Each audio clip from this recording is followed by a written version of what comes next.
But अभी मेरे हाल बेहाल है थोड़े। अच्छा अच्छा अच्छा अच्छा, हेलो है ना। कुछ सवाल पूछेंगे तो किसी के साथ मस्ती करने का दिल कर देना कमेंट करके।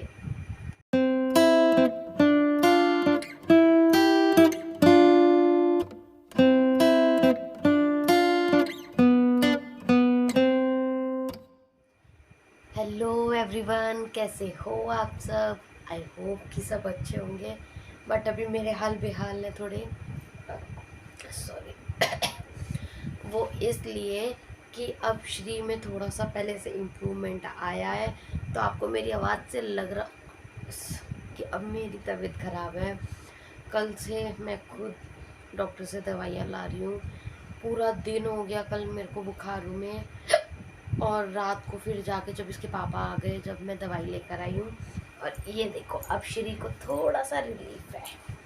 हमने इनका डॉक्टर चेंज किया, हमने इनको दूसरे डॉक्टर को दिखाया। और ये कल ना मैंने इसके लहसुन की माला बना के डाली थी गले में, जो अंदर रखती हूँ, अभी निकल गई बाहर। तो याद आया कि आपको दिखा। अच्छा अच्छा अच्छा अच्छा, बहुत ये देखो। वो कौन है, वो कौन है, वो कौन है, वो कौन है। हेलो करते हो, हेलो हेलो हेलो।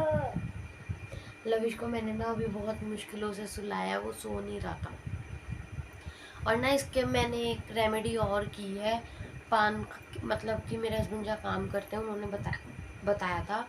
पान के पत्ते को सरसों के तेल के साथ सेक कर वो इसकी छाती पे लगाई थी मैंने, और उसके ऊपर से प्रॉपर कॉटन से कवर कर दिया था। और फिर इसे ना मोटे कंबल से ढकने के बाद सुला दिया था। तो वो भी असर किया इसके ऊपर। और अब हमारी बिटिया रानी को थोड़ा रिलीफ आया है। खांस तो रही है लेकिन ठीक है, धीरे धीरे असर आएगा, मानते हैं हम भी।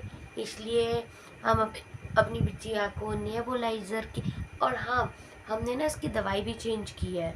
जो हम इसको नेबुलाइज़र की दवाई दे रहे थे वो हमने डॉक्टर से चेंज करवाया, और वो हमने इसको दी। तो उससे अभी तक मैंने उसको सुबह सुबह से एक बार दिया है, वैसे दिन में 5 बार बोला था। बट लविश के सामने इसको नेबुलाइज़र करना बहुत टफ है, वो नहीं करने देता।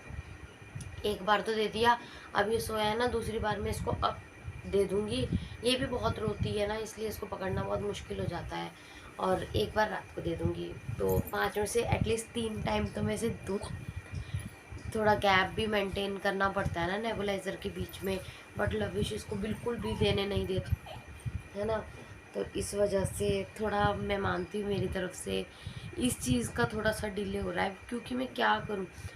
उसको पता है, इसके चक्कर में मैं उस पर ध्यान नहीं दे पाती, और जब मैं उसको ध्यान देती तो इसको मैं ध्यान नहीं दे पाती। मेरी लाइफ ना बहुत ज़्यादा अभी उतार चढ़ाव में है, क्या करूँ समझ नहीं आ रहा। लेकिन ठीक है, मुश्किल के दिन, जब इतनी मुश्किल के दिन कट गए जहाँ से मैं मतलब एक तरह से ऑपरेशन थिएटर एक वो जगह होती है कि इंसान जिंदा जाएगा ये पॉसिबल है, बट वो जिंदा वापस आएगा कि नहीं ये उसकी किस्मत पे डिपेंड है, पॉसिबल नहीं होता। अच्छा भला आदमी सब कुछ ठीक होने के बाद होने वाला होता है तो कुछ भी हो जाता है।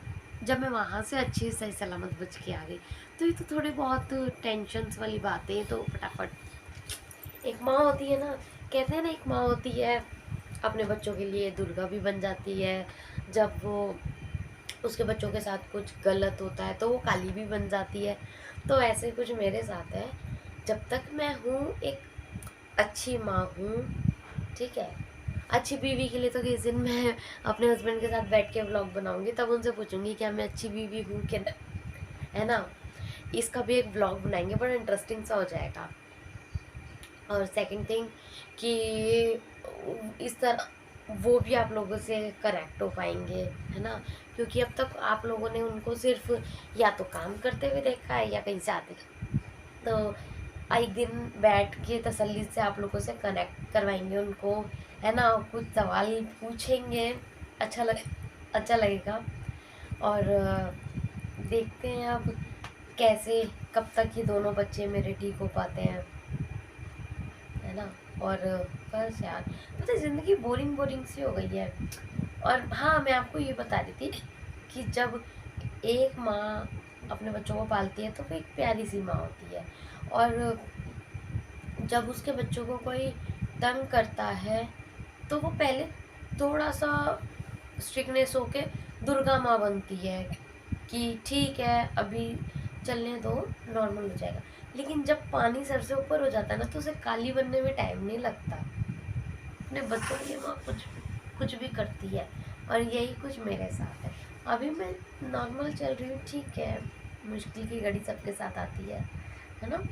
जहाँ बात मेरी बेटी की आती है ना, तो इसके लिए मैं किसी को माफ़ नहीं करूँगी, कभी माफ़ नहीं करूँ। एक माँ होके दिल से बोल रही हूँ, जो मेरी बच्ची के साथ हुआ है ना, इसके लिए मैं कभी किसी को माफ़ नहीं करूँगी ज़िंदगी भर। चाहे मैं किसी के लिए कितनी लाख बुरी हूँ, मेरे से लोग नफ़रत करते हैं, मुझे धिक्कारते हैं, मुझे कोसते हैं, मुझे फ़र्क नहीं पड़ता, ठीक है।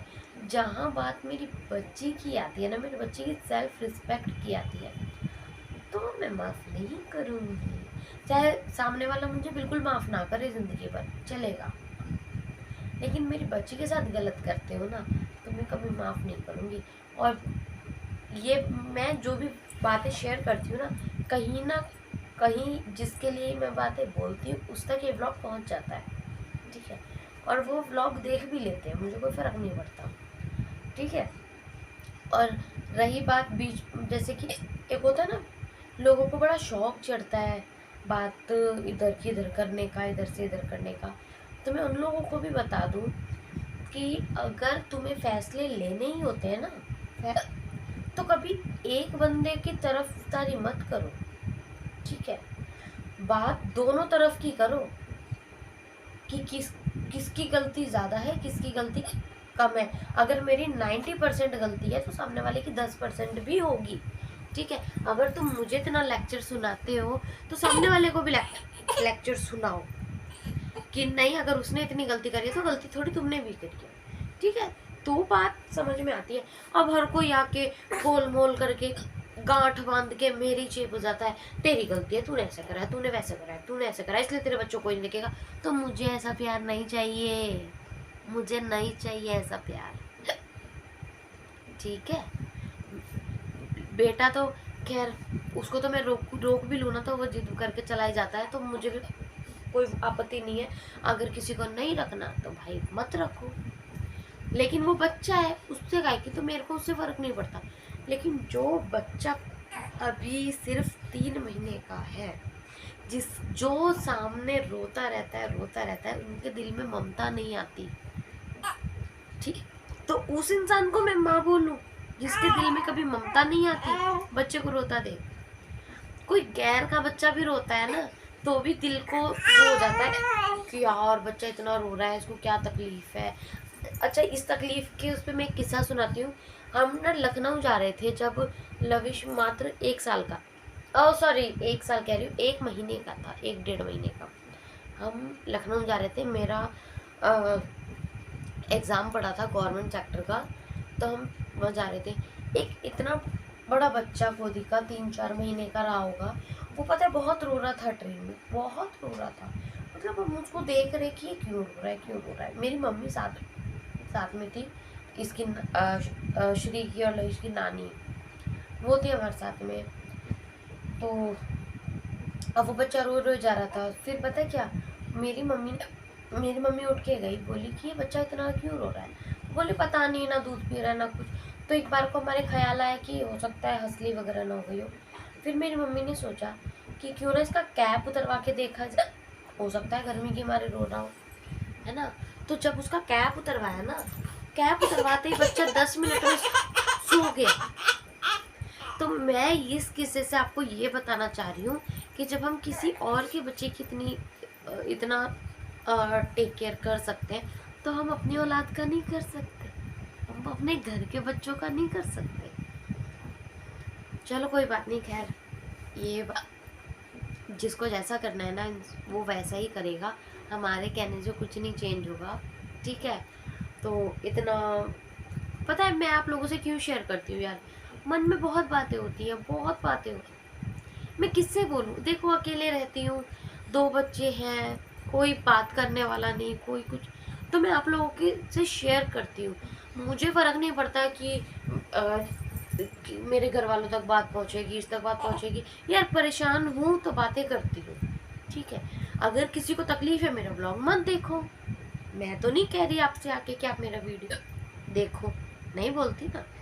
तो मुझे कोई आपत्ति नहीं है, आप नहीं भी देखोगे तो मेरा गुजारा चल रहा है, ठीक है। क्या होगा, मेरा एक व्यू कम हो जाएगा ना, मुझे कोई फ़र्क नहीं पड़ता। लेकिन आप जैसे घटिया सोच वालों की, कम से कम जो ये सोच रखते हैं कि मैं ऐसी बातें यहाँ क्यों शेयर कर रही हूँ, क्यों बोल रही हूँ, तो यार मेरे ऊपर बीत रही है तो मैं बता रही हूँ। जिसके ऊपर बीतती है वही जान सकता है, दूसरा इंसान। तो आप लोग सुन लोगे तो आप छोटे नहीं हो जाओगे। मेरे मन की भड़ास निकल जाती है, बस बात खत्म। मेरे दिल की बातें होती हैं वो मैं निकाल देती हूँ। तो बस यही था। और जिसको भी बुरी लगती हो तो लगती रहे, मैंने सॉरी बोलना बंद कर दिया है, ठीक है। पत्थर हो चुकी हूँ मैं, सॉरी बोल बोल। सामने वाला मजा उठाता गया और मैं पत्थर बनती गई। तो चलो, इससे भी कोई ना कोई सीख मिली है ना मुझे, तो मेरे को फर्क ही नहीं पड़ता, है ना। क्यों फर्क पड़ेगा यार, बिना मतलब। छोड़ दी सालू ने टेंशन लेनी, देखा नहीं खुशी खुशी रहती हो। मज़ा आता है यार खुश रहने में। बच्चों के साथ जो सुकून मिलता है ना, वो दुनिया का सबसे बड़ा सुकून है। कहीं नहीं मिलता है ऐसा सुकून। तुम्हें मिलता है कहीं? मिलता हो तो बताना कमेंट करके, किस किस को कैसा सुकून मिलता है बिना बच्चों के। हमारी तो दुनिया ही यही है यार। आप सोच रहे हो कि इतना जोश कहाँ से आ गया? पता है क्या, जब पूरा दिन बोर हो जाते ना, तो किसी के साथ मस्ती करने का दिल करता है यार। तो मैं सोचती हूँ यार वीडियो बना के ही मस्ती हो जाए, है ना। तो चलो फिर, बहुत हो गई मस्ती, करते हैं इस ब्लॉग को यहीं पर ही एंड बाय। यार आप सोचते हो कि मैं आपको लाइक और शेयर करने के लिए क्यों नहीं बोलती हूँ, क्योंकि मेरे बोलने से भी कोई फ़ायदा नहीं होता, तो इसलिए। देखो हिचकियाँ। भाई कौन याद कर रहा है मुझे, बता देना कमेंट करके। बाय।